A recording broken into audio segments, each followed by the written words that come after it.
Bom dia, me chamo Juliarme Júnior, sou vice-presidente do Centro Acadêmico de Engenharia Elétrica da MC-UFG. Vamos dar início ao evento de extensão com o título Projeto de Sistemas de Geração de Energia Solar Fotovoltaica On-Grid, Estudos de Caso, com a empresa Ielot. Agradecemos à empresa Ielot pela parceria em nosso evento de extensão da MC-UFG.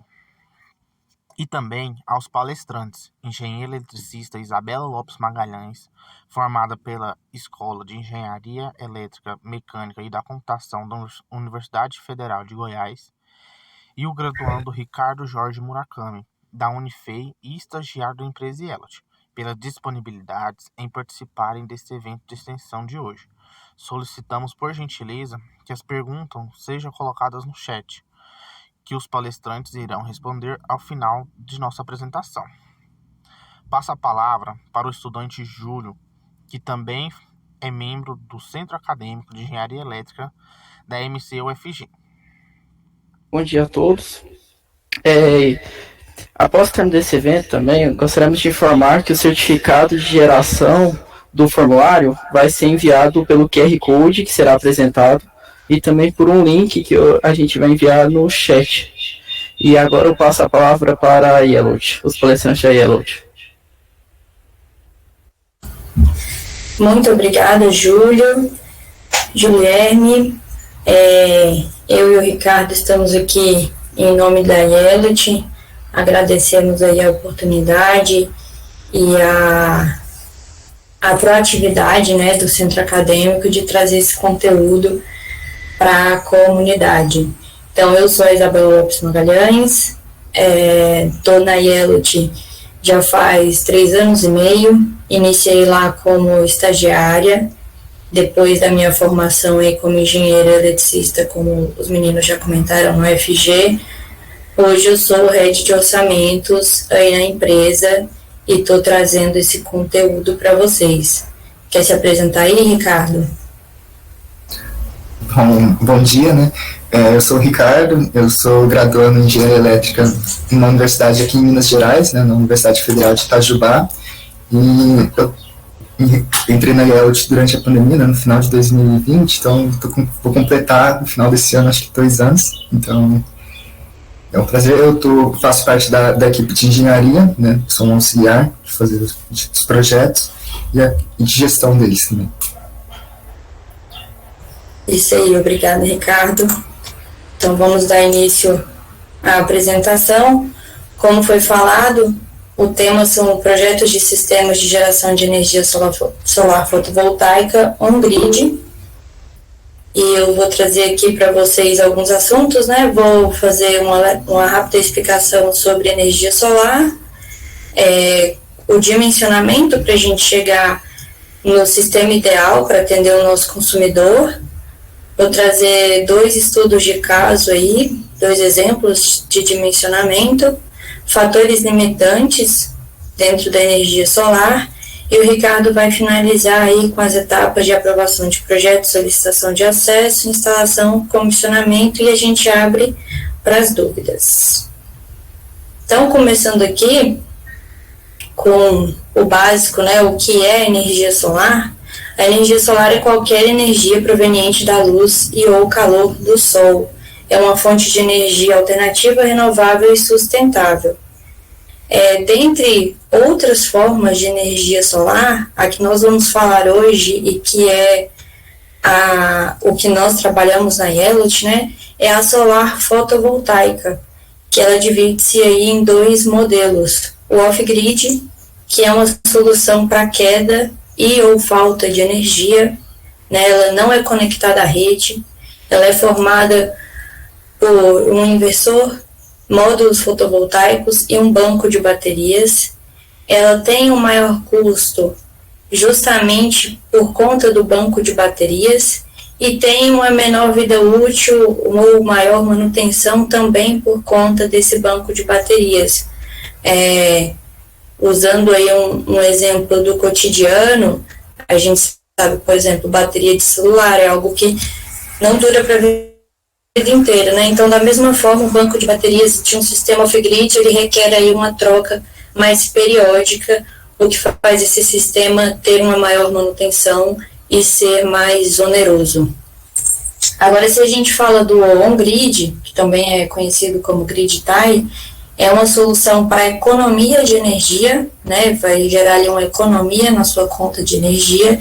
Ele está conectado à rede pública de energia, então, para nós aqui em Goiânia, você continua aí conectado à Enel, que é a nossa concessionária hoje, e ele é formado por inversor e módulo fotovoltaico. Então, se difere do off-grid somente pelo banco de baterias e tem um menor custo quando comparado ao off-grid, né? Por não ter esse banco de baterias, ter uma menor manutenção, não haver essa troca aí desse banco de baterias. Dentro da energia solar fotovoltaica on-grid, né, falando aí um pouco mais dos equipamentos em si, os módulos fotovoltaicos são instalados em telhados ou em solo, e a função deles é receber a luz solar e, através da sua formação por células fotovoltaicas, ele é responsável pela conversão dessa irradiação solar em eletricidade. Essa eletricidade, ela vem em corrente contínua. Então, o módulo está ali instalado, seja no telhado de uma residência, seja em solo, numa propriedade rural, e através do efeito fotovoltaico, haverá a conversão da luz solar nessa eletricidade em corrente contínua. Passando aí rapidamente sobre algumas tecnologias que existem para os módulos fotovoltaicos, a gente tem a tecnologia PERC, a Half Cell, bifacial, que seriam aí módulos que ele tem tanto a parte de cima que a gente costuma ver, né, das células dos dois lados. Geralmente o mais usual que a gente vê é aquele que somente de um lado existe a captação da luz solar, mas o bifacial ele traz as duas faces com células fotovoltaicas, permitindo que em instalações de solo haja a captação de luz solar por reflexão no próprio solo e aí a absorção dessa luz para gerar energia elétrica. Tem aí as tecnologias do policristalino e monocristalino, né, que são características dos módulos. O policristalino é quando ele é composto por mais de um tipo de silício, e o monocristalino somente um. E usualmente aí no mercado a gente vê os módulos fotovoltaicos com a garantia de fábrica de 10 ou 12 anos por defeito, mas ele tem uma garantia de 25 anos de eficiência. Então, em 25 anos de uso, ele te garante aí até 80% de eficiência, tá? Esses módulos, como eu já falei, eles são geralmente fixados em cobertura ou fixação em solo. Trouxe aí alguns dos tipos de fixação, né? A gente tem fixação em telha. Essa telha pode ser de fibrocimento, telha cerâmica, concreto, telha metálica, ou diretamente na laje de concreto, quando não há essa cobertura de telha.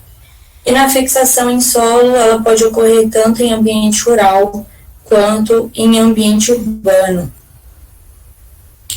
Para complementar aí a formação da energia solar fotovoltaica, a gente tem o inversor, que é responsável por converter essa corrente contínua gerada pelo módulo fotovoltaico em corrente alternada. Essa conversão se faz necessária porque os equipamentos eletrodomésticos comumente encontrados em unidades consumidoras residenciais, comerciais ou industriais necessitam de corrente alternada para que eles funcionem, né, para que eles sejam alimentados.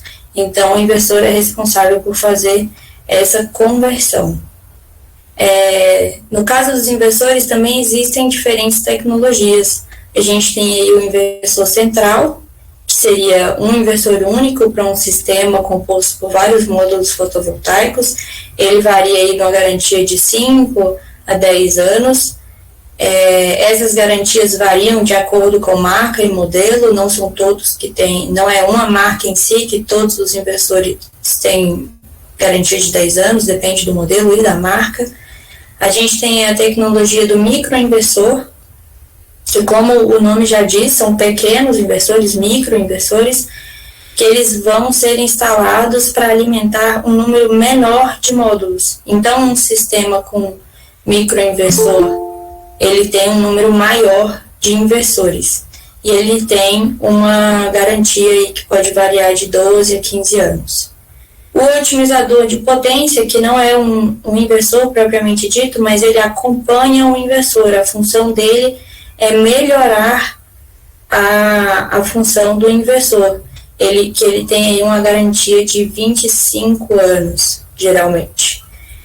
A diferença da utilização entre o inversor central e um microinversor seria principalmente para solucionar problemas como o sombreamento, porque o microinversor, por estar conectado a um número menor de módulos, o sombreamento que incidir ali nesses módulos, né, que vai afetar a absorção da luz solar, ele vai estar ali, você vai ter uma gestão melhor do sistema como um todo, né? O microinversor, ele vai estar ali fazendo a função dele entre alguns módulos apenas do sistema, então vamos dizer que os demais vão estar menos suscetíveis ao sombreamento.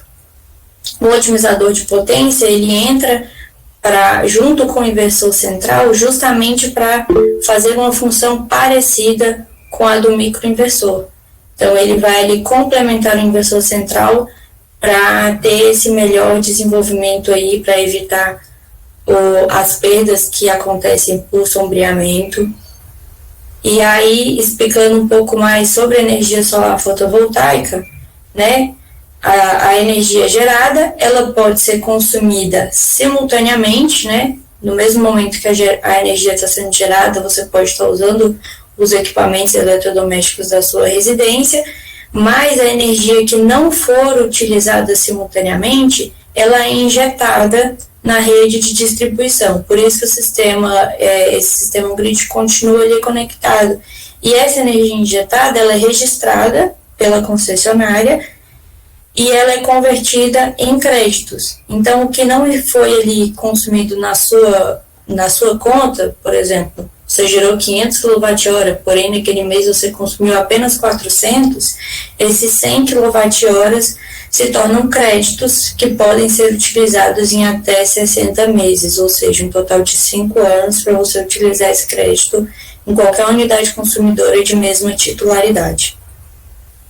E com o objetivo de medir essa energia que é consumida ali, que já está registrada na sua conta, que já foi abatida, e a energia injetada na rede após a instalação do sistema, há a troca do medidor convencional por um medidor bidirecional que vai fazer essa medição aí do que entra e o que sai da unidade consumidora.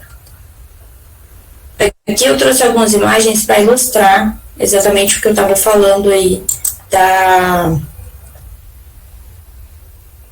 dos inversores. Então, aqui a gente tem uma imagem de inversores centrais, tá? Essa instalação aqui é uma instalação residencial. Nesse caso específico, foram instalados 3 inversores centrais nessa unidade consumidora, porque esse consumidor inicialmente instalou um sistema para abater somente uma unidade consumidora, e aí ele quis aumentar, né, acrescentar algumas unidades consumidoras. Como não tinha mais a possibilidade de conectar mais módulos no inversor que já estava instalado, foram aumentando aí também os inversores para atender os consumos que esse cliente gostaria. E aqui, como o cliente optou por instalar os inversores na parte de fora da residência, né, tá aqui na parede externa da residência, foi feito um abrigo para esses inversores, porque é muito importante que eles não fiquem aí recebendo calor nem chuva durante seu funcionamento. Então, geralmente, quando o consumidor opta por deixar o inversor numa área externa, é feita essa cobertura. Aqui na imagem do lado direito a gente tem uma ilustração do otimizador de potência, assim como o microinversor que está aqui embaixo, ele vai ser instalado abaixo do módulo. Então, ele vai estar instalado, no caso de uma instalação em telhado, ele vai estar lá em cima no telhado, fixado logo abaixo do módulo.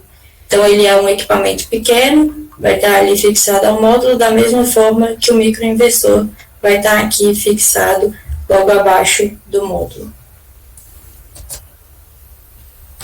Aqui, para explicar um pouco mais sobre a fixação, né, que eu expliquei que nós temos tipos de fixação diferente em telhado e em solo. Um exemplo de fixação em telhado, a gente tem aqui, para ilustrar bem, que ele é fixado na estrutura do telhado e não na telha. Então, ele vem aqui com esse gancho, ele vai ser fixado na terça desse telhado. E aqui algumas imagens para ilustrar. Aqui no canto inferior direito a gente tem o início de uma instalação, onde estavam instalados apenas os perfis para fixação dos módulos. Então, vai instalado esses perfis, os módulos vêm logo aqui em cima. Também dá para ver nessa imagem aqui no canto superior direito, em que aqui tem a estrutura de alumínio e os módulos logo acima. Essas imagens são de clientes da Yellow, né? Aqui a gente tem um sistema maior, como ele é bem distribuído no telhado. Se for um telhado com uma boa estrutura, né, um telhado que não seja antigo, com algum problema estrutural, não tem problema, porque é uma distribuição de peso bem tranquila. Aqui também um exemplo residencial, em outro tipo de telha, né? Aqui nós temos uma telha metálica, aqui já é uma telha cerâmica. E essas duas imagens aqui são até das instalações do Bloco B da Universidade Federal de Goiás, aí, da MC, são de quando eu fiz uma visita técnica dentro de uma das matérias que eu cursei. Aqui trazendo um pouco da explicação de qual seria a diferença dessa instalação em telha e agora em laje.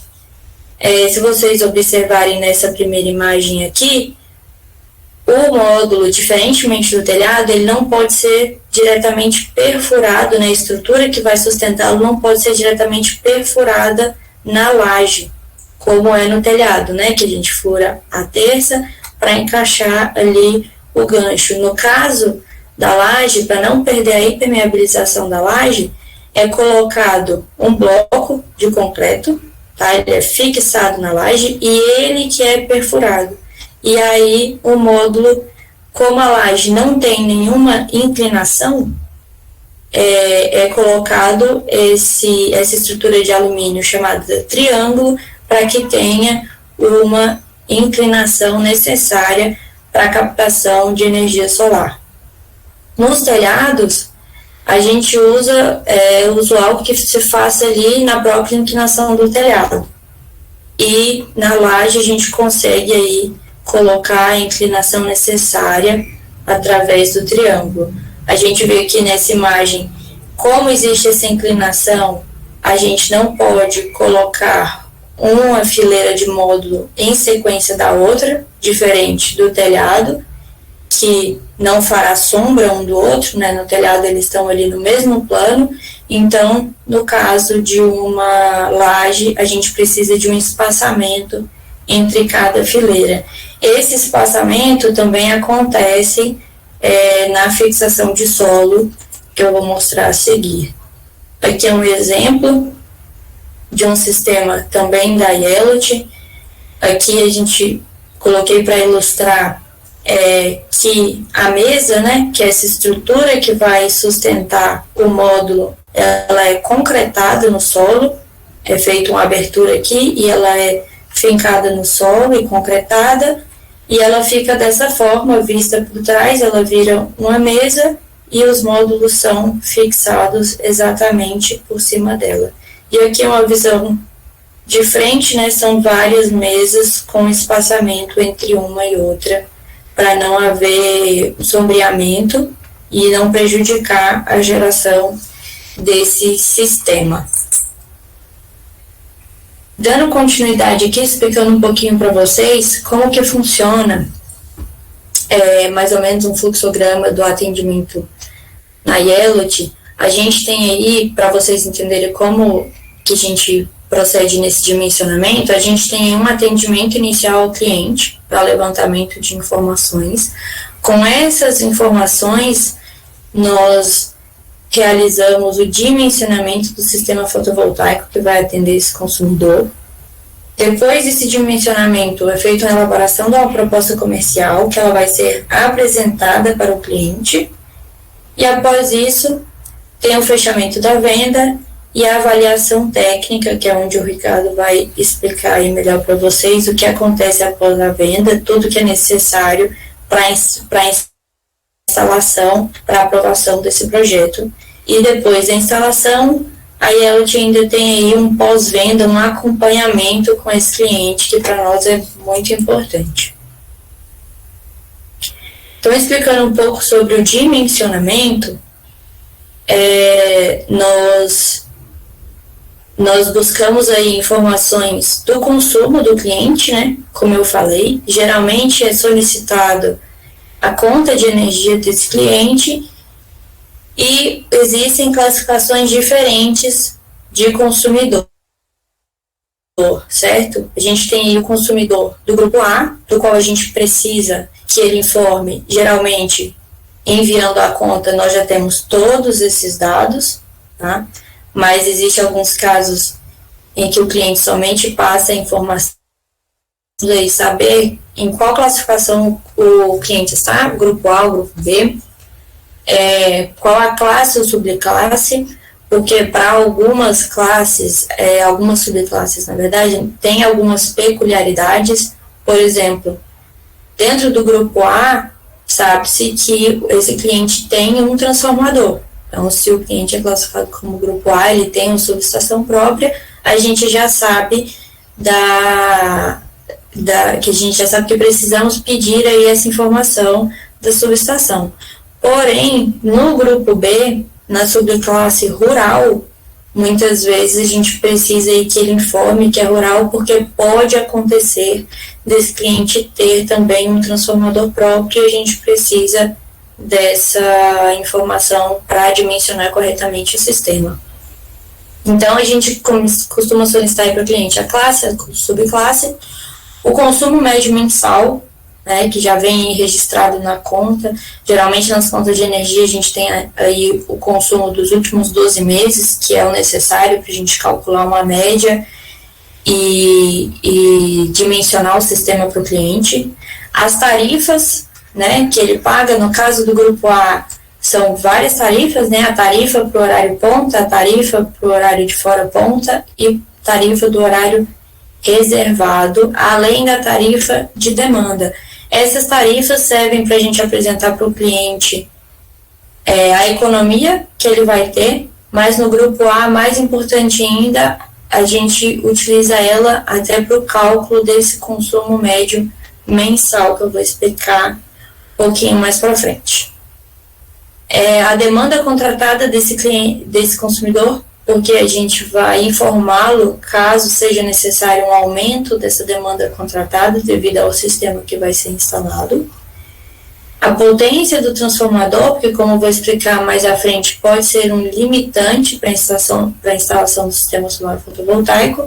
O local de instalação, que é para a gente saber qual concessionária que a gente está trabalhando, né, para a gente já saber ali os próximos passos na aprovação de projeto, qual será o nosso custo, né, de deslocamento com essa instalação, e também aí a estrutura disponível para fixação dos módulos fotovoltaicos. Como eu expliquei agora há pouco, existem essas diferenças de instalação para telhado, para laje e para solo, e a gente já pede no estudo preliminar para o consumidor qual que é essa estrutura, porque ela vai fazer diferença no custo que ele vai ter para instalar esse sistema.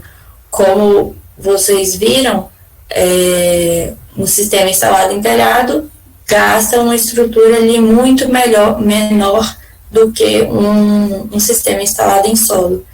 Então, a gente já procura aí, eles são estruturas muito diferentes também, então a gente tem que dimensionar aí da forma mais correta possível.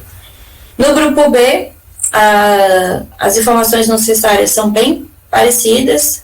O que difere é que no grupo B é uma tarifa única, não tem os postos tarifários, a gente não tem demanda e geralmente, como eu expliquei, não tem uma potência transformadora, a unidade consumidora não tem uma subestação própria, exceto no caso do consumidor rural, que pode vir a ter, mas a gente tem aí o tipo de ligação, o tipo de fornecimento, que é a informação de que a unidade consumidora é monofásica, bifásica ou trifásica. Essa informação também é bem importante para o dimensionamento, eu vou explicar mais à frente. Da mesma forma, o local de instalação e a estrutura disponível para fixação do módulo fotovoltaico. Para a gente começar aí como é dimensionado, né, a gente precisa primeiramente definir o consumo médio deste cliente que nós vamos atender. Então, através de uma planilha Excel, são feitos os cálculos de consumo médio de acordo com as contas de energia das unidades consumidoras ou estimativa de consumo informado. Então, se esse cliente for do grupo B, a gente vai fazer ali uma média aritmética, né, do consumo dos últimos 12 meses, ou se esse cliente tiver apresentado um aumento de consumo nos últimos 6 meses, considerar somente 6 meses, tem que ser algo bem próximo da realidade de consumo do cliente. O que acontece muito? Às vezes o cliente chega com informações de equipamentos. Eu tenho tantos equipamentos dessa forma, porém o consumo de energia ele pode variar bastante de acordo com o hábito do consumidor. Dois consumidores podem ter residências de mesmo tamanho, mesma quantidade de cômodos, mesma quantidade de pessoas, mas apresentar ali perfil de consumo bem diferente. Por isso que a conta de energia é o ideal para saber o consumo real desse consumidor. No caso do grupo A, a conta para esse consumo não é uma média aritmética simples, tá? Eu vou explicar um pouquinho mais à frente. Então, depois de recolher essas informações e colocar aí o consumo na planilha Excel, a gente vê aí, vamos aí calcular, como eu falei no grupo B, a gente faz uma média aritmética e, como eu expliquei lá atrás, que a gente precisa saber qual o tipo de ligação dessa unidade consumidora, seria com a motivação de que a gente precisa descontar o consumo mínimo de cada unidade consumidora para calcular, para fazer um dimensionamento correto. Por quê? O consumidor que tem energia solar fotovoltaica, ele continua pagando o mínimo da conta de energia, que é referente ao tipo de fornecimento da unidade consumidora dele. Então, como mostra nesse quadro aqui, se o cliente tem uma unidade consumidora monofásico, ele paga um mínimo referente a 30 kWh de consumo. Por mais que ele consuma 20 kWh, ele sempre pagará esse mínimo de 30 kWh. Esse custo mínimo é instituído porque, por mais que não seja usado todo o mínimo, nada além do mínimo, o consumidor continua ali conectado à rede de energia, continua utilizando a estrutura da concessionária. Então, existe esse mínimo a ser cobrado. Então, nesse exemplo aqui do consumidor monofásico, pagando uma tarifa de 93 centavos, ele vai pagar aí um mínimo de R$ 27,90 todo mês, mais a contribuição de iluminação pública, que ela é diferente para cada região, mais a bandeira tarifária vigente no momento. No caso do consumidor que tem uma unidade consumidora bifásica, esse mínimo são 50 kWh, multiplicado aí também pela tarifa de 93 centavos, daria R$ 46,50, e aí também acrescentando iluminação pública e bandeira tarifária. Já o consumidor trifásico, ele tem aí 100 kWh de mínimo a ser consumido. Então, no dimensionamento de sistemas para contas do grupo B, é descontado esse mínimo. Porque, por mais que seu cliente consuma 500 kWh, mas a conta de energia dele é trifásica, 100 kWh ele vai continuar pagando de qualquer forma. Então, se eu gerar sempre os 500 que ele consome, todo mês ele vai ter um crédito de 100. Isso vai acumulando. Se o consumo dele nunca variar, nunca aumentar, ele não tiver nenhuma outra unidade consumidora para enviar esses créditos, vai ficar só acumulando, ele não vai ver benefício nessa geração. Então, geralmente, a gente desconta esses valores de custo mínimo aí do tipo de fornecimento, principalmente se for um caso em que o cliente tem várias unidades consumidoras do grupo B. Então, isso vai ter uma influência maior. Se o cliente tiver aí 10 unidades consumidoras para bater no sistema e todas forem trifásicas, já são 1.000 kWh de diferença. Então, tem que ser considerado no cálculo do dimensionamento. No caso do grupo A, como eu estava falando, não é uma média aritmética simples. É necessário saber informações da tarifa para a gente calcular aí esse consumo médio mensal. Então, como eu tinha falado, né, existem postos tarifários para o grupo A. A gente tem aí o horário de ponta, geralmente classificado entre as 18 e as 21 horas. O horário fora ponta, geralmente classificado entre as 6 e as 18 horas. E um período aí de 21 a 21h30, e o horário reservado de 21h30 às 6 da manhã, que é um horário específico aí, principalmente para os clientes rurais, que existe um desconto para que eles utilizem esse horário para atividades como irrigação, por exemplo. Então, para a gente calcular exatamente qual o consumo médio mensal de uma unidade consumidora do grupo A, a gente tem que calcular e encontrar o que a gente chama de fator ponta, né? Dentro da norma da energia solar fotovoltaica, é necessário considerar esse fator ponta. Diferentemente do grupo B, em que a gente gera 1 kWh para bater 1 kWh, no horário de ponta a gente tem que considerar esse fator ponta, que nada mais é que a tarifa TE do horário de ponta dividido pela tarifa TE do horário de fora ponta, multiplicado pelo consumo mensal do horário de ponta. Então, a tarifa que nós temos, a tarifa final na conta de energia, ela é composta pela tarifa de energia em si, que é conhecida como TE, e a TUJ, que é a tarifa de uso, né, do sistema de distribuição, então, mais os encargos. Mas para fazer o cálculo desse fator ponta, a gente precisa apenas da tarifa de energia em si para fazer o cálculo e chegar nesse consumo mensal.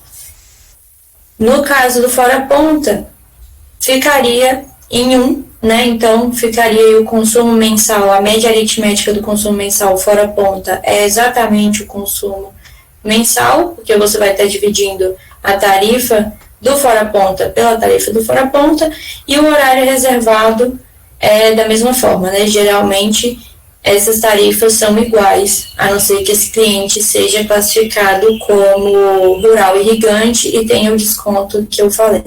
Então, aí ele teria uma tarifa diferente para o horário reservado com relação ao fora ponta. Senão, também vai ser aí uma geração de 1 kWh para bater 1 kWh. No caso do ponta, a gente fica aí, a gente precisa gerar uma quantidade maior de kWh para bater 1 kWh.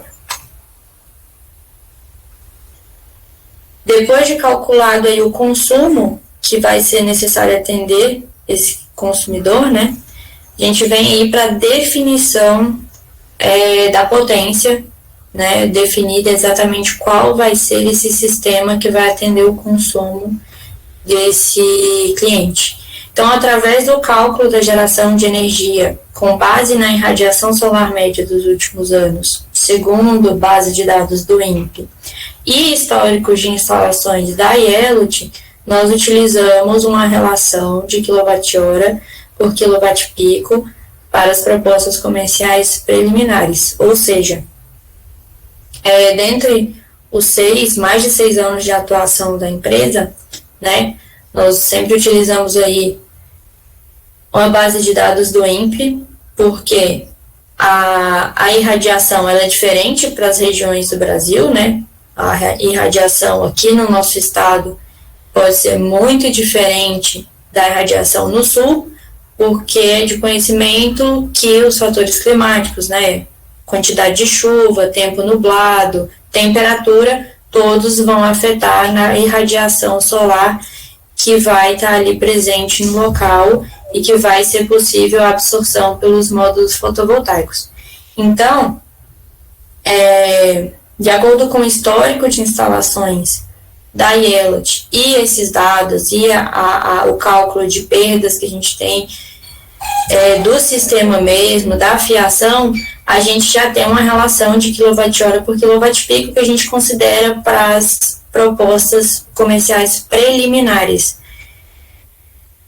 Quando existe o caso de aprofundar, né, a gente já está ali encaminhando com o fechamento do projeto, da análise técnica de viabilidade, a gente já usa uma outra ferramenta para definir o quilowatt-hora por quilowatt-pico real daquele local, que seria o software chamado Helioscope, que o Ricardo vai explicar melhor daqui a pouco. Então, para esse dimensionamento inicial, a gente usa aí uma relação geralmente de 120 kWh por kWp para instalações em telhado e 134 kWh por kWp para instalações em solo, porque em solo a gente consegue instalar na orientação ideal, que seria ali 0 graus, com os módulos orientados para norte, que é a orientação em que eles recebem mais incidência solar. Já no telhado, a gente tem que manter a orientação da água do telhado, a inclinação do telhado, porque alterar essa orientação ou essa inclinação não é viável tecnicamente. Tá? A gente vê muitos casos de clientes que insistem em colocar estruturas para modificar, por exemplo, o triângulo que é utilizado na laje, colocado no telhado, para buscar uma melhor geração, mas devido ao espaço que fica entre a telha e o módulo, isso pode fazer o módulo ser arrancado, ocorrem acidentes aí nos sistemas solares fotovoltaicos.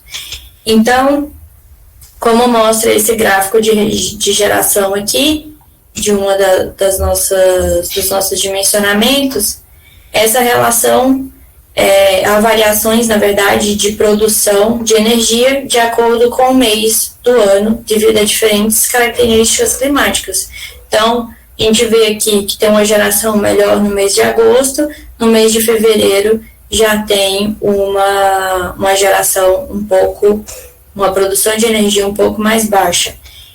Quando a gente calcula aí a média de consumo do cliente, da unidade consumidora, a gente já prevê aí que vai ter essa geração variável nos meses e que essa média que nós estamos utilizando para calcular vai atender o consumo desse cliente durante todo o ano. Então, nos meses em que o consumo for um pouco, ou a geração for um pouco maior, vai compensar em créditos algum outro mês que o consumo for um pouco, ou que a geração for um pouco menor, tá? E como eu expliquei aqui, essa relação de quilowatt-hora por quilowatt-pico, ela pode variar de acordo com o local de instalação. Se acontecer do telhado da residência for completamente orientado para sul, essa geração realmente vai ser menor. E então, para esses casos mais específicos, é necessário uma análise via software para simular qual que vai ser essa relação de quilowatt-hora por quilowatt-pico para utilizar com a realidade, para dimensionar exatamente o sistema que vai atender ao consumo do cliente. Outra coisa que também influencia bastante é sombreamento. Muitas vezes é uma residência num local com vários edifícios nas proximidades, e isso vai afetar a geração do cliente. Então, isso só é detectado quando se conhece o local de instalação, quando se conhece as condições desse local e é simulado. Então, o terceiro passo, depois da escolha ali da potência, né, de acordo com a relação do quilowatt-hora por quilowatt-pico, a gente vem para a precificação do sistema, né? Então, esse é o caminho que a gente faz dentro da IELOT. Então, com a definição da potência mínima para atender o consumo, é possível definir o número de módulos e inversor compatível de acordo com a disponibilidade do fornecedor. Após a escolha do kit fotovoltaico, também no Excel é calculado o valor do investimento, considerando os custos com equipamentos, mão de obras e despesas administrativas. E assim elaborada a proposta comercial, que eu coloquei aqui para ilustrar para vocês um pouquinho das informações que a gente traz para o cliente, né? O escopo de fornecimento, os prazos que precisam ser cumpridos pela empresa e pela concessionária, as características do sistema que ele está adquirindo, quanto de energia e economia, o gráfico que eu apresentei há pouco para ilustrar para o cliente que essa energia vai variar nos meses, mas que ela vai atender à média de consumo, valor do investimento e uma análise financeira. Então, como eu estava falando, existe essa relação de quilowatt-hora por quilowatt-pico que é considerada numa proposta preliminar. Mas vou usar um exemplo nosso, de um cliente nosso, que o Ricardo vai mostrar mais à frente também um pouco, explicando melhor essas imagens. Esse cliente, ele tem aí um telhado não muito comum, né, com muitos recortes, muitas águas, muitas orientações. Então, aquela relação quilowatt-hora por quilowatt-pico não vai atendê-lo, é preciso entender nas especificidades do local de instalação quanto que esse sistema pode gerar. Então, foram feitas imagens de drone, uma visita técnica, e depois uma simulação via helioscope, que é o software que nós utilizamos hoje para essa simulação. Então, a gente desenha, aqui vocês estão vendo o desenho em 3D, todas as águas, considerando a inclinação de cada uma delas, o formato, e vamos ver aí o que cabe em cada uma delas, qual dessas águas tem uma orientação mais favorável para a geração de energia que o cliente precisa. Também é interessante que não fiquem espalhados muitos módulos em águas diferentes, que é uma coisa que o Ricardo também vai explicar um pouquinho mais para frente, pelas perdas que acontecem quando a gente tem tantas orientações diferentes no mesmo sistema. Então, dessa forma, a gente consegue estudar aí e saber exatamente como a gente vai atender melhor esse consumidor. E aqui eu trouxe uma breve explicação sobre o que eu tenho falado, que é a inclinação e a orientação. A inclinação é necessária para a captação de luz solar. Como eu falei, por exemplo, na laje, se não houver inclinação feita pela estrutura de alumínio, que é o triângulo, e o módulo ficar completamente deitado, a captação de luz solar é mínima, seria ali praticamente só quando o sol estiver a pino. Então, existe essa inclinação, é necessária essa inclinação para que haja melhor captação de luz solar. Em solo, é possível que a gente busque uma inclinação ideal, e ela vai variar de acordo com a latitude em que se encontra a usina. Então, a inclinação ideal para um sistema aqui em Goiânia é uma, lá no Nordeste é outra diferente. Ela varia de acordo com a latitude, ela precisa ser calculada, mas ela somente é aplicada em sistemas de solo. Como eu disse, em telhado, usa-se a própria inclinação do telhado. E a orientação é o ângulo formado entre a projeção dos raios solares e a direção norte-sul. Então, se o ângulo for igual a zero, a gente tem uma posição ideal, em que há maior captação de energia solar, e aí, consequentemente, uma geração de energia melhor. Nesse caso aqui, por exemplo, do telhado, aqui como mostra na bússola, o norte está aqui. Então, a gente conseguiu que parte dos módulos ficassem nessa orientação.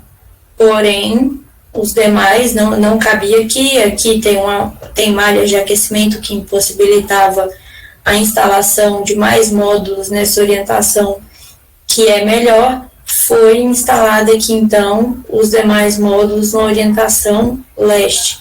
E foi-se evitado essas orientações, essas águas aqui, porque elas estavam com orientação sul, que é conhecido que a geração aqui no nosso hemisfério, ela é ruim.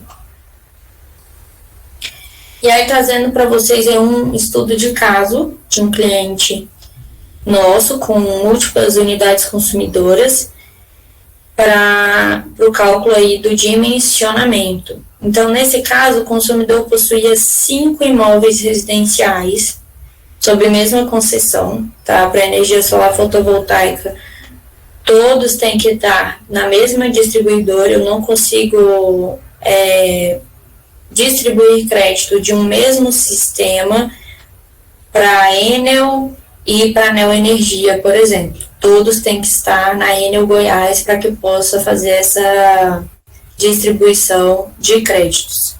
E todos têm que estar também na mesma titularidade, para que haja esse rateio de energia. Então, esse consumidor tinha 5 imóveis, já estava ali fazendo o processo para colocar todos em mesma titularidade, porque ele queria um sistema único que atendesse a todos, que fosse instalado no mesmo lugar. Isso é muito comum, principalmente em casos residenciais, para consumidores que têm uma casa e vários apartamentos, e no apartamento não tem como ser instalado o sistema solar fotovoltaico. Então, é instalado na residência para abater o consumo de todas as unidades consumidoras. Então, nessa tabela aqui, a gente apresenta aí as 5 unidades consumidoras, né? Foi feito uma média aritmética do consumo dos últimos 12 meses de cada uma das unidades consumidoras, que totalizavam aí 2.468 kWh de consumo. Cada uma dessas unidades consumidoras tinha uma classificação, um tipo de ligação diferente. Então, as 3 primeiras aqui eram unidades consumidoras monofásicas e as 2 últimas aqui eram unidades consumidoras trifásicas. Como eu expliquei há pouco, as monofásicas têm aí uma taxa de disponibilidade de 30 kWh e as trifásicas de 100 kWh. Somando as taxas de disponibilidade aqui, nós temos um total de 290 kWh de mínimo da conta de energia. Então, como eu expliquei, isso aqui faz diferença no dimensionamento do sistema. Se eu fosse gerar exatamente os 2.468 kWh, eu precisaria de uma potência maior do que se eu retirar esses 290 kWh que a gente não consegue abater da conta de energia. Então, retirando aí o consumo mínimo da unidade consumidora, das unidades consumidoras, nós temos aí um resultado de 2.178 kWh. Então, nós vamos aí precisar atender minimamente essa geração de 2.178 kWh, tá?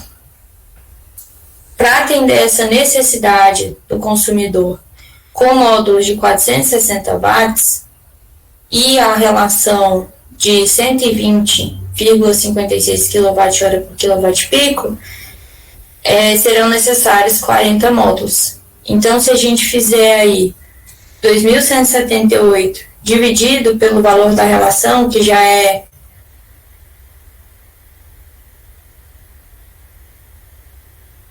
a gente precisaria de uma potência mínima de 18 kWp, 18,07.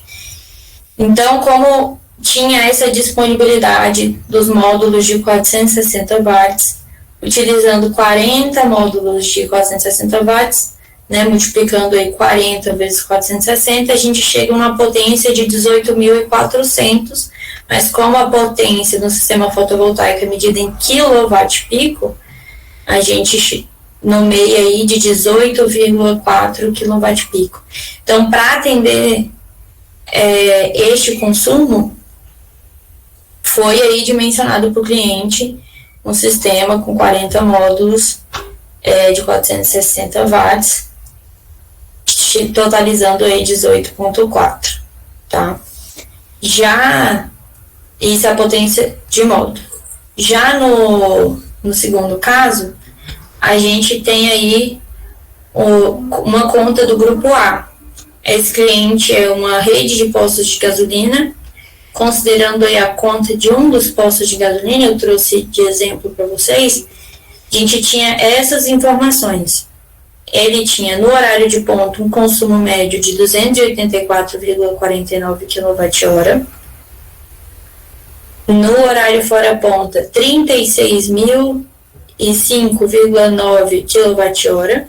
No horário reservado, 8.390,9 kWh. Esse consumo médio é uma média aritmética de todos os consumos do horário de ponta, de todos os consumos do horário de fora ponta e todos os consumos do horário reservado. Porém, para calcular o consumo equivalente, como eu expliquei mais cedo, a gente precisa saber aí o fator ponta para esse sistema. Eu não posso simplesmente somar o consumo médio do horário ponta, do horário fora ponta e do horário reservado para dimensionar o sistema do cliente. É necessário considerar o horário de ponta, o fator ponta, para saber qual o real consumo que eu preciso, a real geração que eu preciso para bater esse consumo do horário de ponta. Os demais é apenas o consumo que já está apresentado aqui. Então, a gente tinha na conta de energia do cliente as tarifas que ele paga, a tarifa completa, ali considerando tarifa de energia, mais TUSD, mais encargos. Nós ali encontramos para o grupo tarifário dele, para o subgrupo, qual que é a tarifa de energia para cada um dos postos tarifários. A gente sabia também a demanda contratada do cliente, a tarifa de demanda, que isso aqui são informações para a gente sinalizar para esse cliente se ele vai precisar aumentar essa demanda, qual vai ser o custo da conta de energia dele no final. Porque, diferentemente do grupo B, que não se pode gerar toda a energia que o cliente consome, existe aquele mínimo e ele paga aquilo na conta, no grupo A você consegue gerar 100% do que o cliente consome, abater 100%. Porém, a conta do cliente não é zerada porque ele se mantém pagando a demanda contratada. Tá? Então, esse aqui, a demanda contratada multiplicado pela tarifa de demanda, seria o mínimo da conta do cliente do grupo A. Então, calculando aqui o fator ponta, nós temos aí a tarifa de energia do horário ponta dividido pela tarifa de energia do horário fora ponta, dando aí 1,62. Então, para calcular o consumo equivalente, a gente precisa multiplicar esse fator ponta pelo consumo ponta, e os demais consumos são eles próprios. Então, para abater os 284,49 kWh do horário ponta, nós precisamos gerar aí 460 kWh. Então, a geração para o horário de ponta nunca é exatamente o consumo do horário de ponta para o grupo A. Então, totalizando aí 44,857 kWh. Da mesma forma que foi escolhido o sistema do outro cliente, do caso 1, a gente utilizou aí módulos de 460, porém a relação kWh por kWp que foi considerada, ela é maior, ela é 134,75 kWh por kWp, porque nesse caso o consumidor optou pela instalação em solo, que era a área que ele tinha ali disponível.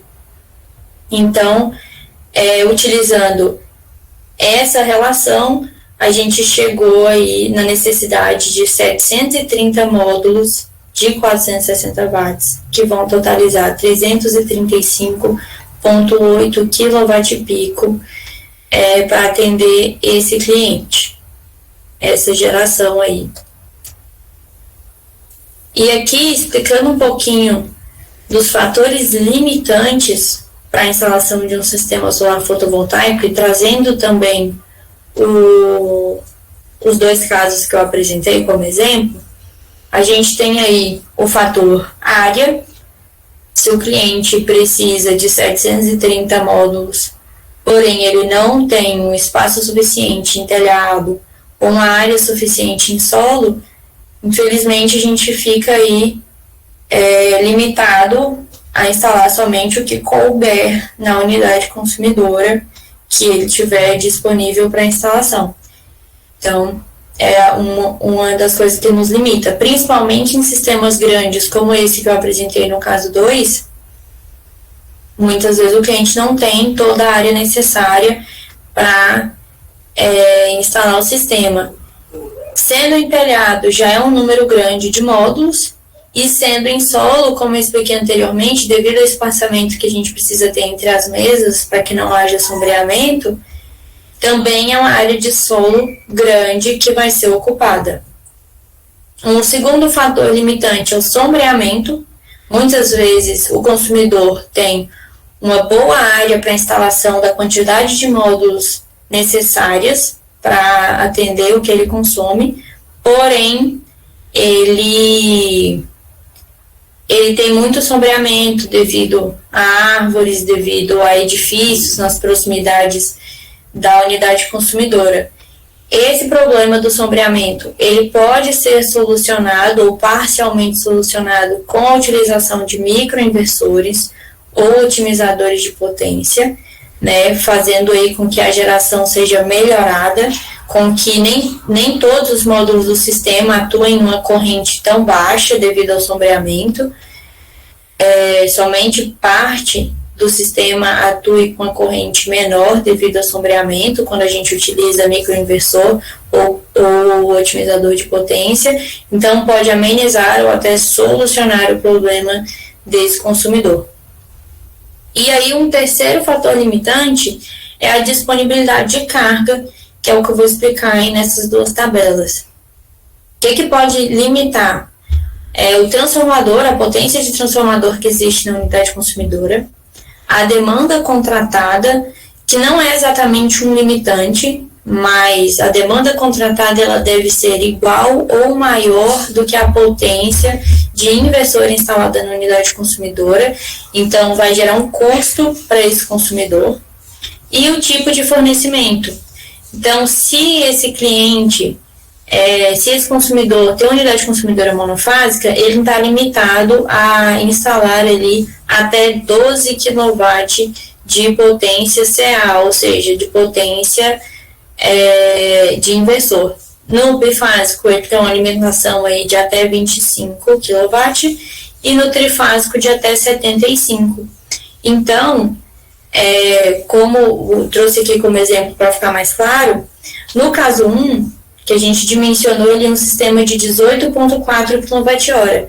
Para atender esse sistema, né, essa potência CC aqui, a potência dos módulos, foi escolhido um inversor de 15 kW, e 15 kW ultrapassa aqui os 12 do monofásico. Então, se a unidade consumidora disponível para instalação for monofásica, o cliente não consegue instalar todo o sistema para abater todo o consumo que ele tem. Ele precisaria ali reduzir para 12 kW e, consequentemente, reduzir o sistema dele, reduzir a geração.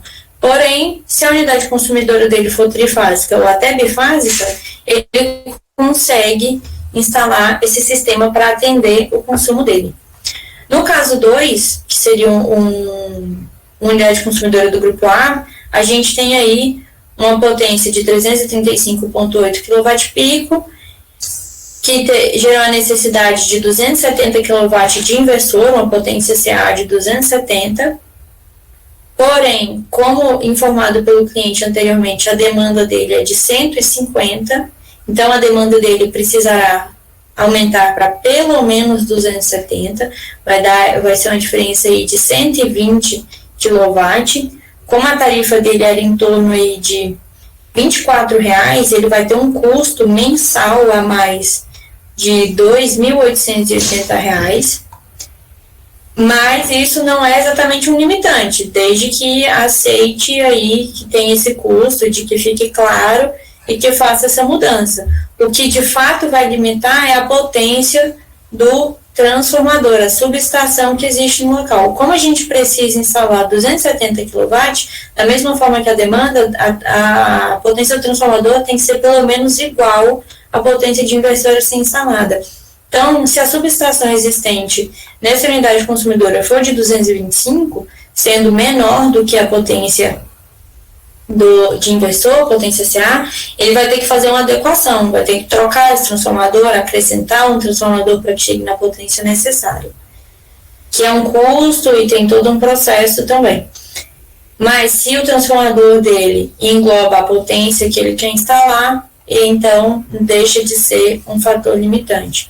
Então, todas essas informações devem ser consideradas no dimensionamento, para que o consumidor esteja ciente de quais adequações ele precisa saber fazer para ter aquele consumo, né, ter aquela geração para bater o consumo todo que ele quer, entendeu? Então, são várias informações muito importantes, seja numa proposta preliminar, ou seja no momento já de fechamento, de avaliação técnica. E agora eu vou deixar vocês com o Ricardo, explicando aí os dados de especificação de serviço. Ricardo, eu vou só fechar aqui rapidinho para eu desligar o meu microfone e já volto a apresentar. Tranquilo.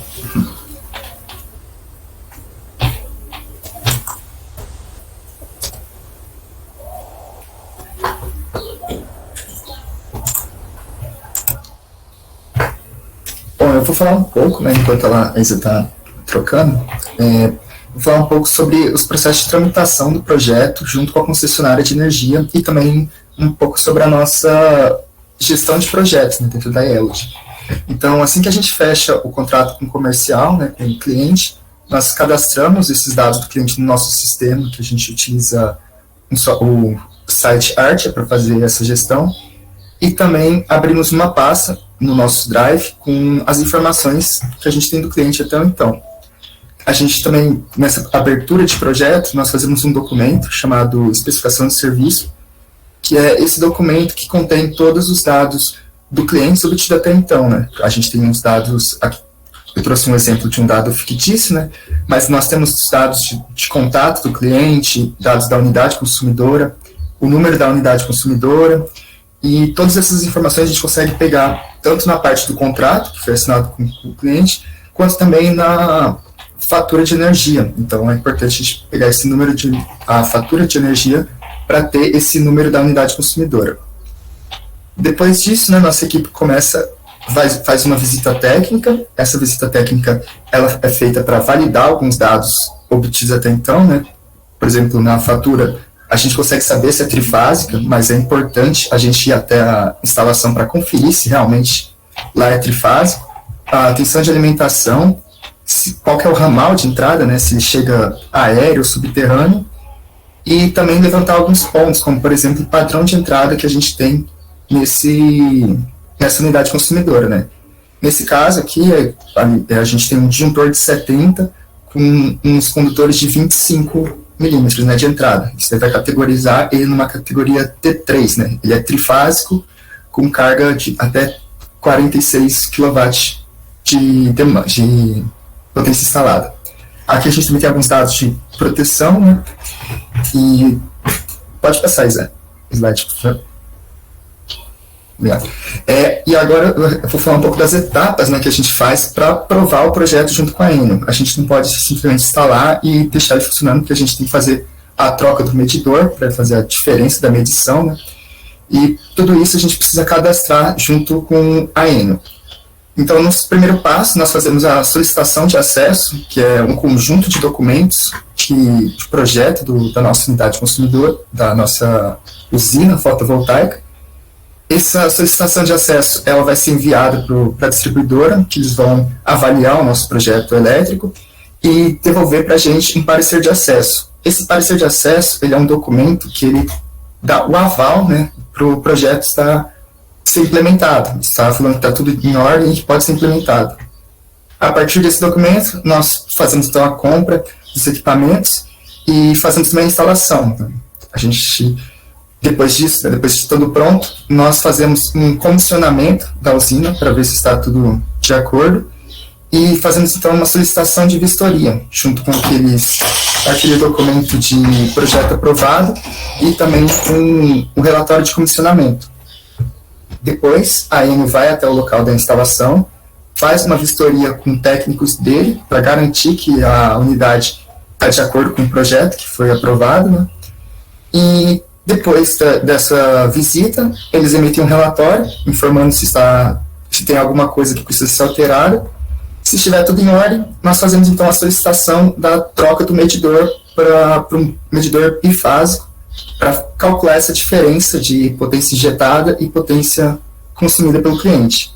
Aqui no estado de Goiás, a gente, durante a vistoria, se estiver tudo certo, o próprio técnico da Enel já faz a troca do medidor e aprova o ponto de conexão na hora. É só quando tem algum problema que aí eles retornam com esse relatório de vistoria com as falhas para a gente corrigir. Pode passar isso. Bom, esses requisitos, né, para conexão com a Enel, elas estão escritos na especificação técnica de número 122, que é uma norma técnica, né, da Enel, que fala sobre os pontos sobre os requisitos de conexão de micro e mini geradores no sistema de distribuição da Enel.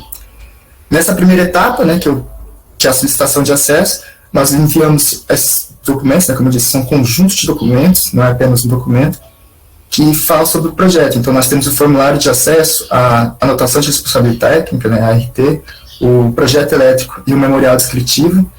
Em projetos maiores, nós temos que apresentar o cronograma da implementação dele, o diagrama unifilar, os certificados dos equipamentos, né, tanto dos inversores quanto dos módulos, o formulário de registro da Enel, os datasheets e também as cópias dos instrumentos jurídicos, né, que no caso a procuração, que o nosso engenheiro tem que estar no nome dele para ele fazer essa comunicação junto com a Enel. Depois da solicitação, a gente vai ter o parecer, e depois do parecer, nós fazemos a instalação. Com a instalação pronta, nós fazemos, então, um relatório de comissionamento, que é enviado novamente para a Enel, para eles solicitando a vistoria. Também é enviado umas normas de responsabilidade técnicas sobre a instalação e sobre o comissionamento. É importante, né, lembrar que a gente tem um prazo de 120 dias para a gente fazer a instalação, né, depois que o parecer de acesso é emitido, depois que o projeto é aprovado, nós temos 120 dias para fazer a instalação, fazer o comissionamento e solicitar a vistoria para a Enel, né. E se, por acaso, a gente passar esses 120 dias, nós temos que enviar novamente a solicitação de acesso, emitir um novo parecer de acesso, para depois fazer a solicitação de vistoria novamente. Pode passar? Eu vou falar um pouco agora sobre, mais especificamente, detalhar mais os documentos da solicitação de acesso. Primeiro de tudo, a gente tem esses dois documentos, que são os formulários de solicitação de acesso e o formulário de registro da ENE.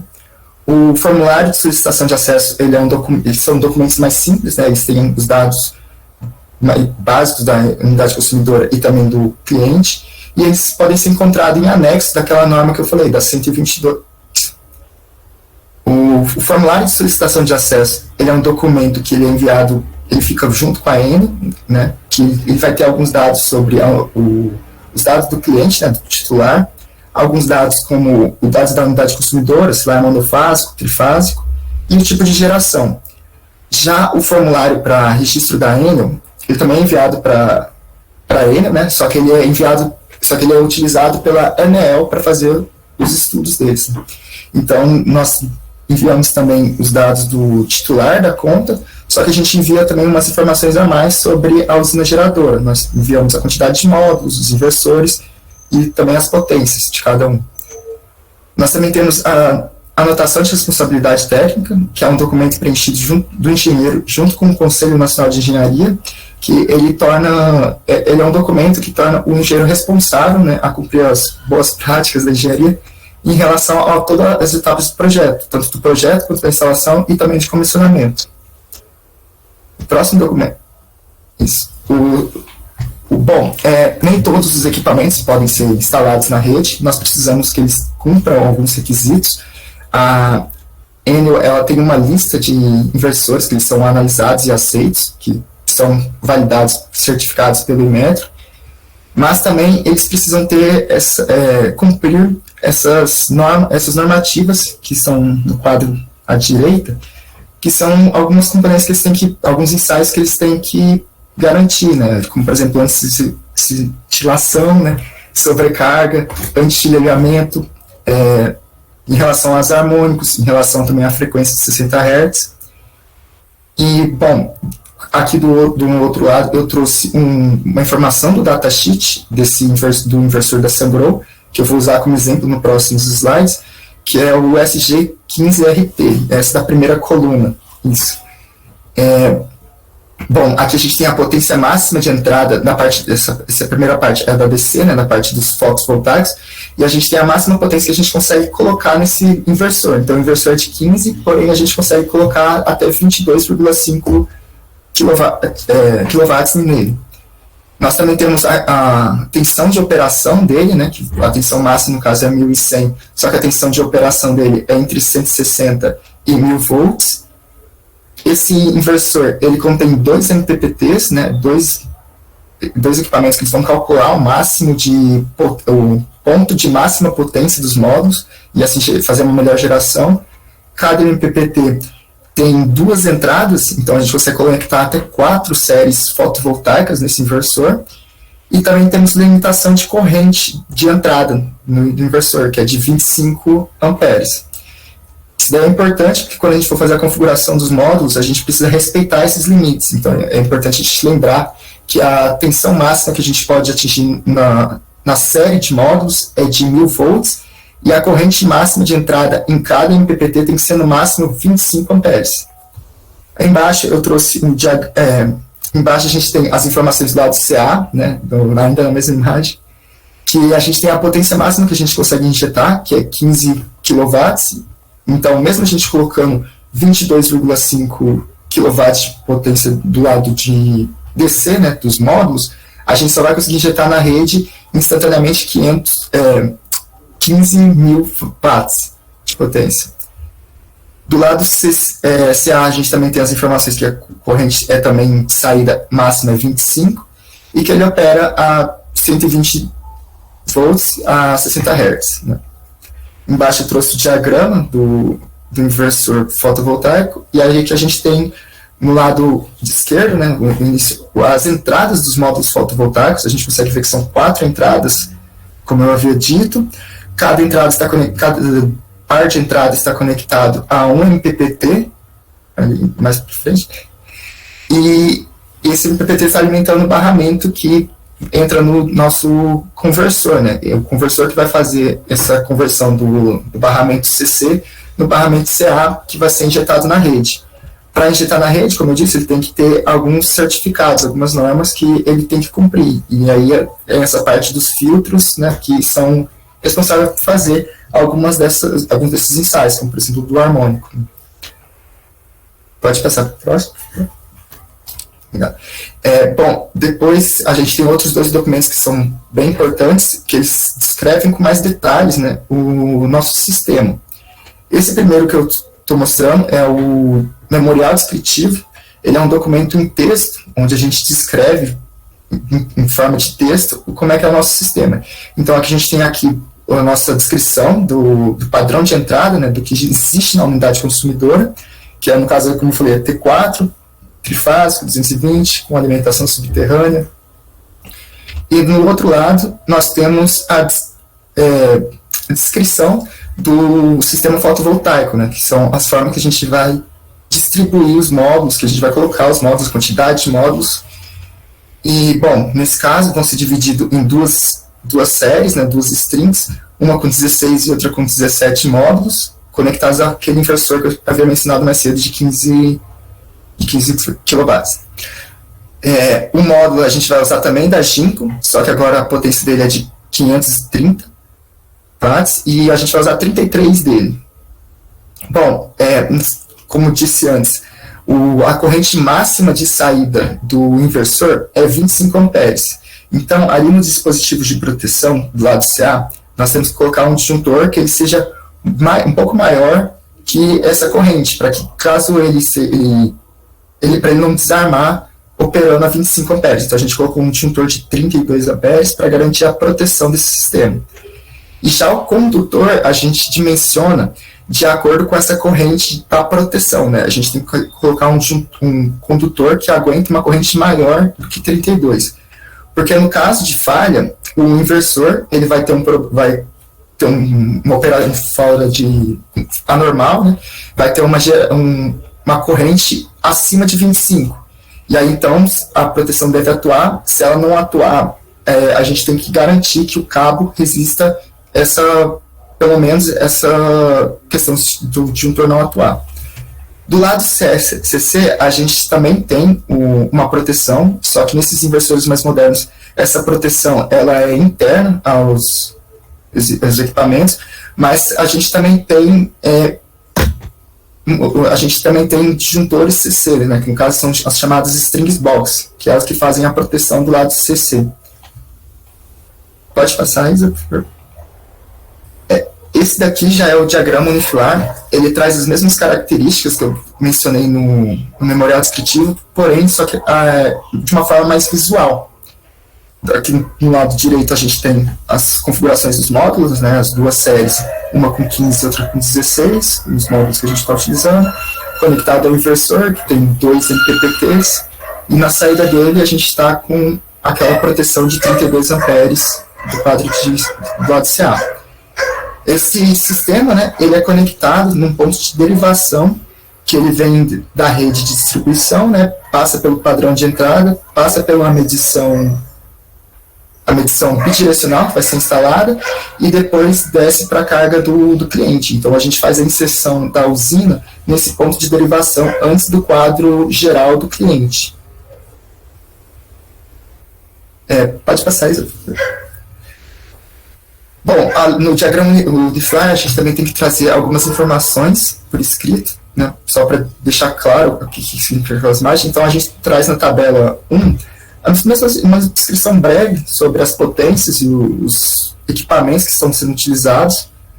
Na figura do meio, nós temos a tabela 2, que informa, são dados de datasheet do módulo fotovoltaico. Nesse caso, eu tenho as informações mais importantes, né, que são a tensão de circuito aberto, VOC, corrente de curto-circuito e a tensão e corrente de operação em máxima potência. E também temos a máxima potência que ele consegue gerar, né. Então, o módulo fotovoltaico, ele é como uma geração DC, ele é meio que como uma pilha que varia sua tensão e sua corrente de acordo com a radiação que ela recebe, né, a luz que ela recebe. E aqui a gente tem que a máxima tensão que esse módulo consegue atingir, né, é de 49,35. E a máxima corrente que ele consegue atingir é de 13,71. Agora, do nosso outro lado, na tabela 3 e 4, nós temos as especificações das séries. Eu vou explicar por que a gente preferiu utilizar desse jeito, né, utilizar 2 séries, 2 entradas apenas, com uma string tão comprida, com 16 e 17 módulos, em vez de a gente dividir, né, porque não utiliza aquela com 16, a gente não divide em 2 sistemas, 2 com 8, né. Esse daqui vem por causa da limitação de corrente. Como dito antes, a entrada máxima de uma entrada do inversor é 25 amperes. E se a gente colocar, então, como a gente distribui eles em série, se a gente colocar 2 strings em paralelo, as correntes vão ter que ser somadas. E estão somando a corrente máxima que a gente tem aqui de 3,71, a gente vai ter uma corrente máxima de entrada de 27,5, mais ou menos. Então a gente passa aquela corrente de entrada que o inversor aguenta, de 25. Então por isso que a gente utiliza apenas uma string, por causa das características do módulo. É importante a gente mostrar também nas tabelas que a gente está cumprindo aquela limitação de tensão. Então, se a gente somar todas as tensões dos módulos em série naquela string, nós vamos ter 789 e 838 de tensão máxima. Então, nós estamos respeitando aquela tensão de 1000 volts que o inversor pede. Depois que a gente depois que a gente faz esses documentos, nós passamos, então, fazemos o parecer de acesso, então nós temos o aval para fazer a instalação. A nossa instalação ela é feita de acordo com as necessidades do cliente. Como a Isabela disse, tem alguns requisitos que eu preciso ter no telhado para a gente fazer a geração, mas o cliente, normalmente, durante a visita técnica, a gente faz alguns levantamentos com clientes, onde ele prefere que a gente coloque os equipamentos, onde será instalado o inversor, e com isso a gente também tem que validar se a geração vai estar ok, né? Tem clientes, por exemplo, que eles não gostam de colocar o sistema em frente, na parte de frente da casa, que ele fica exposto à rua e eles têm preocupação de que alguém quebre, taque alguma coisa nos painéis, e eles pedem para colocar atrás. Só que a gente sempre tem que validar a geração, que essa pequena alteração pode fazer com que a gente não entregue a geração que a gente está prometendo no contrato. E aí, como ela disse, a gente utiliza o Helioscope para fazer essa simulação mais específica da instalação. Depois que a gente faz essa validação de geração e também confirma com o cliente do layout, a gente passa e faz um desenho técnico para auxiliar os instaladores na hora da instalação. Pode passar. A IELOT, né, ela já instalou mais de 550 instalações. Nós temos uma equipe interna, um grupo que faz essa instalação, mas também tem alguns projetos que a gente terceiriza essa instalação por causa do grande número que a nossa equipe talvez não consiga implementar. Pode passar, Isa? Obrigado. Depois que acontece a visita técnica, então, a gente tem as imagens de drone vistas de cima e também temos algumas informações que a pessoa que faz a visita recolhe para a gente, que é onde o cliente quer colocar um inversor, se tem alguma área limitante, né? Nesse caso, o telhado do cliente, ele tem um aquecimento de água, então a gente não pode colocar nessa região. Tem alguns clientes que preferem trocar, e aí tem tudo conversado com o cliente. Depois a gente faz a simulação no Helioscope, para ver a melhor geração que tem, colocamos lá então os módulos, fazendo várias configurações, várias simulações para ver a melhor simulação possível. E então fazemos layout, ele nos dá um relatório com as informações básicas de geração daquele sistema. Então a gente faz um board, né, uma prancha de desenho técnico para enviar para os instaladores. Esse documento é um documento nosso, mas é um documento que auxilia bastante nas instalações para não terem erros. Pode passar, Isa?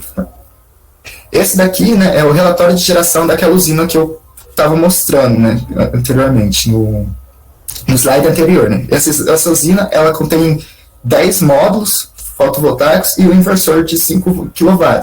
os módulos eles são de 460, da Jinko também, mas eles estão instalados ali no canto superior direito. A gente tem, eu coloquei uma imagem para mostrar como ele está. Nós dividimos o circuito em dois, né? Então a gente tem 2 strings com 5 módulos cada, para fazer a melhor geração. A gente tem no lado esquerdo, nós temos o relatório de produção anual.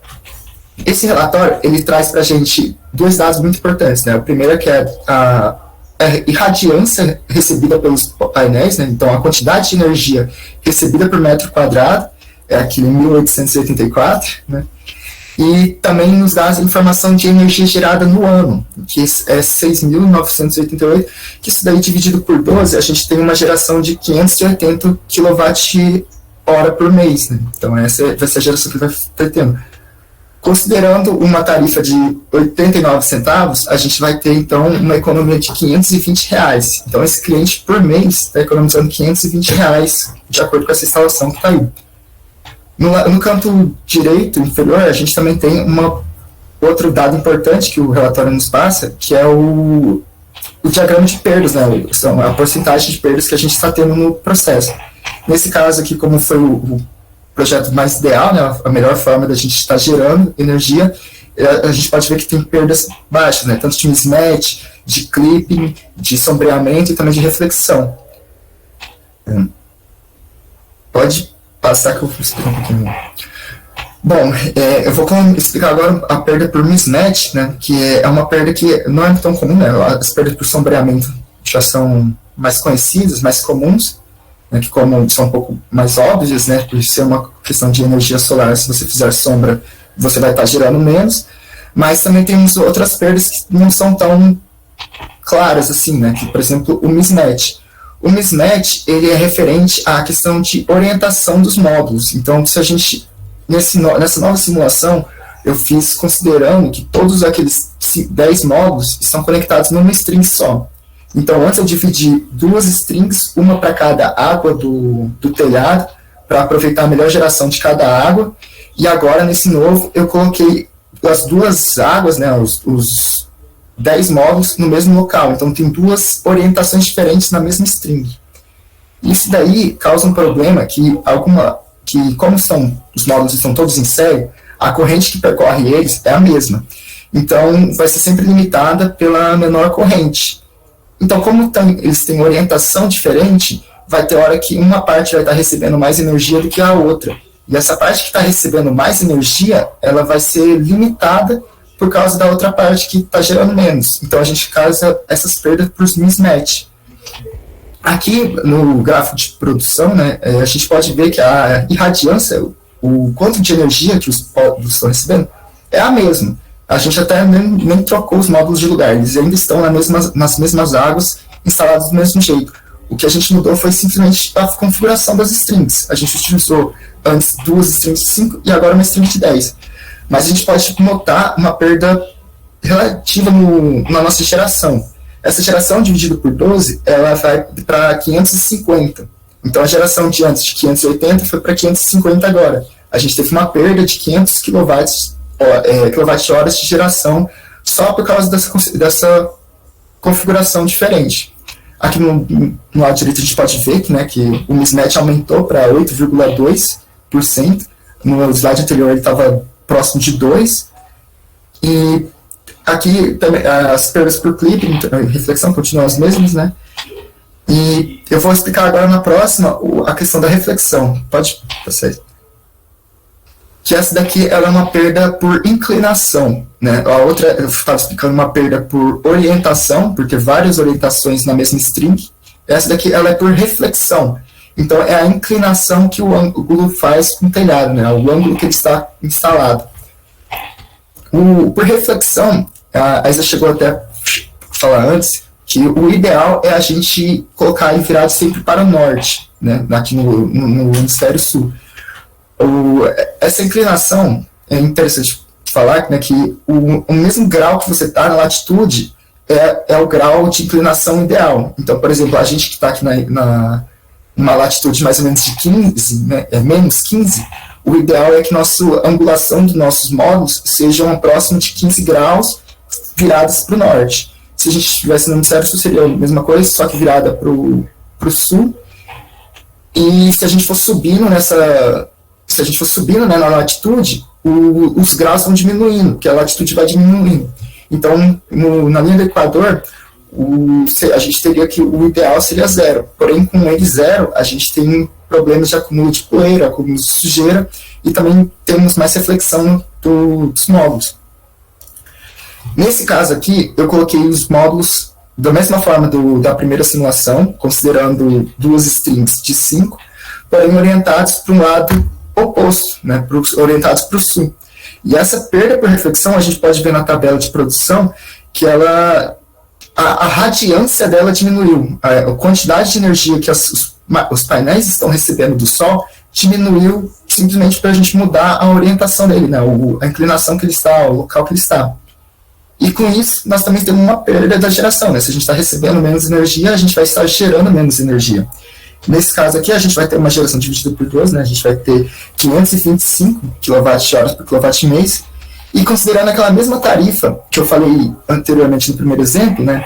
A gente vai ter uma economia de 470. Então, no caso ideal, a gente estava com uma economia de 520, e agora, com essa instalação, com essa forma que foi instalada, a gente vai estar tendo uma economia de 470. Então, a gente está deixando de economizar R$50 simplesmente por causa da instalação, o local que foi instalado. Os equipamentos são os mesmos, é tudo a mesma forma, só que a forma de instalar ele fez com que a gente faria com que a gente deixasse de economizar R$50 por mês. Isso daí é uma diferença importante para o cliente, né? Pode passar. Bom, depois que a gente faz essas simulações, né, a gente mostra para o cliente essas perdas, né, para ver se ele está de acordo, que nem eu falei, ele vai deixar de estar economizando R$50, mas às vezes o cliente assume essa perda, assume essas perdas simplesmente por outras preocupações, né, por outros detalhes que ele tem. E depois que a gente faz isso e valida com o cliente, nós então fazemos essa prancha, que é para facilitar a instalação para facilitar a instalação, né, para os técnicos terem os dados à mão, assim, mais fáceis. Então, nós temos o diagrama unifilar de uma forma mais simplificada, mostrando mais as proteções que vão ser instaladas, os cabos que serão instalados, e a quantidade de strings, né, a quantidade de módulos por strings. Depois a gente pega aquela simulação no Helioscope e faz um desenho técnico, né, para a gente ter uma visão melhor, e também consegue mostrar a configuração, conexão dos cabos de uma forma melhor. Então a gente consegue ver ali que são 2 strings e elas estão conectadas daquela forma. O instalador ele já sabe como será conectado os painéis. Do nosso lado direito tem uma outra parte muito importante, que é o inversor. A gente ele tem um manual de operação dele, que ele traz essas limitações de espaçamentos mínimos recomendados ao redor dele. Então a gente tem as dimensões dele, e também temos o espaçamento que ele tem que ter, tanto do teto, quanto da parede ao lado, ou de algum obstáculo que está tendo, e também da distância do chão, né? E aí, tudo isso para facilitar. A gente faz os cálculos desses dimensionamentos dos eletrodutos também, para já na hora, antes de chegar para fazer a instalação, a gente já comprar todos os materiais de acordo para durante a instalação já ter tudo pronto. Então a gente faz esses documentos para auxiliar essa próxima etapa. Depois que a gente faz a instalação, a gente passa para o comissionamento. O comissionamento, depois que a nossa equipe de instalação realiza a instalação, o nosso engenheiro vai até o local e faz alguns testes, né, faz algumas verificações para validar a condição de operação dos módulos, do sistema fotovoltaico em si, né? Então, primeiro ele faz alguns testes de fixação, para ver se realmente os módulos estão fixados, se são os equipamentos que são projetos, se estão a mesma potência, se são as mesmas marcas, os mesmos modelos, faz alguns testes nas proteções, tanto CAs quanto CCs, para ver se elas estão realmente operando, se elas estão funcionando, e também fazemos alguns ensaios, que são pedidos pela norma, que são ensaios para ver se vai operar corretamente, né, como exemplos de continuidade dos condutores, a polaridade das strings, a gente faz a frição nos pontos de conexão. Também temos alguns testes de circuito aberto e de corrente em série das strings, fazendo os testes de seccionamento, né, para ver se aquele inversor está conseguindo seccionar a usina caso de algum erro. E também para usinas maiores é feito esse ensaio de curva IV das strings, né? Que essa curva IV ela é muito importante para a gente nos nossos datasheets, né? Que é elas que dão aqueles pontos de tensão máxima, de corrente máxima. E essa daqui a gente para projetos maiores, né? A gente faz da string inteira, né? Não só de um módulo, mas do conjunto desses módulos. Depois do comissionamento, a gente faz a solicitação da visita técnica. Na visita técnica, é importante a gente também colocar esses adesivos, essas placas de advertências de choque, que são instalados tanto no padrão de entrada quanto no transformador, que alimenta essa unidade consumidora. E também a gente coloca alguns adesivos de advertência nos inversores. Isso aí também está tudo por norma e é obrigatório, senão eles não aprovam na vistoria. Então, com tudo pronto, nós fazemos a solicitação de vistoria, a Enel vai até o local, realiza a vistoria, vê se está tudo em ordem, pede readequação de alguma coisa caso necessite, e a gente, então eles aprovam e fazem a troca do medidor para o cliente já começar a estar conectado na rede e começar a economizar, a gerar energia e economizar na conta. Bom, eu trouxe aqui algumas curiosidades do mercado, né, sobre a geração brasileira. Aqui a gente tem a nossa matriz elétrica brasileira. A gente pode ver que a maioria, como vocês já sabem, porcentagem por água, né, por hidrelétricas. E a energia solar ela está ali embaixo com 7,8% apenas de geração. Ela já tem uma relevância atual, mas o mais importante é no gráfico direito a gente mostrar aqui a evolução que ela teve nos últimos anos. Então, desde 2007, ela cresceu muito, cresceu exponencialmente praticamente e tende a crescer mais. Então, é um mercado que está crescendo, é uma opção que a gente, de geração distribuída que está se desenvolvendo melhor. E também é uma energia limpa, né? A gente consegue estimado, né, que foram evitados mais de 23,6 milhões de toneladas de gás carbônicos enviados para a atmosfera. Então, é bom para o planeta, assim, é bom para o planeta, né? É uma energia limpa. Pode passar aí. Obrigado. Esse daqui, então, é as relações, né, para vocês saberem um pouco mais sobre os clientes, né, quem que está fazendo instalando unidades consumidoras.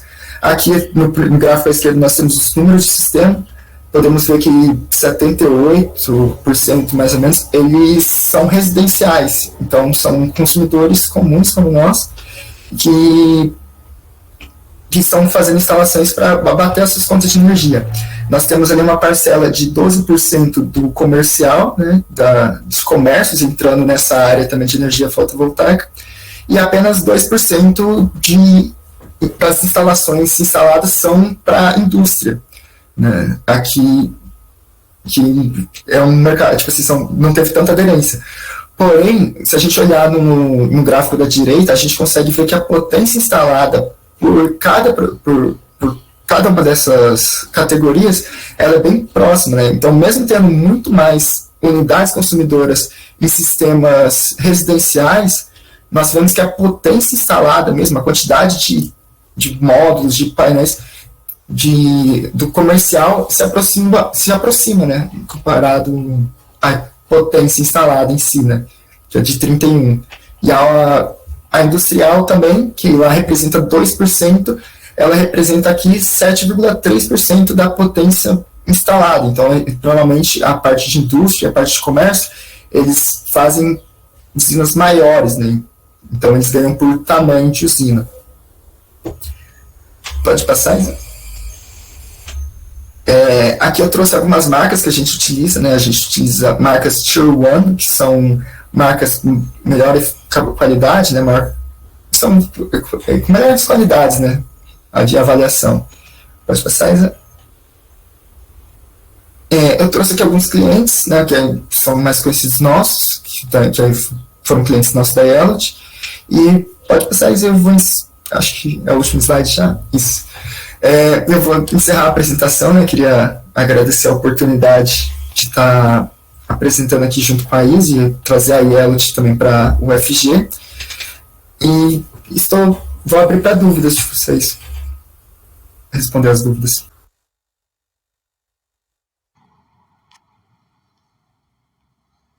Antes de passarmos para a etapa de respostas e perguntas, em nome do Centro Acadêmico do curso de Engenharia Elétrica e da equipe do nosso evento de extensão sobre o projeto de sistema de geração de energia solar fotovoltaica on-grid, estudo de casos com a empresa Yellow, agradeço à engenheira eletricista Isabela Lopes e ao Ricardo pela apresentação e a todos pela participação. Muito obrigado também aos que estão no nosso espaço físico, na sala da EMC UFG. Muito obrigado a todos pela participação e pela colaboração.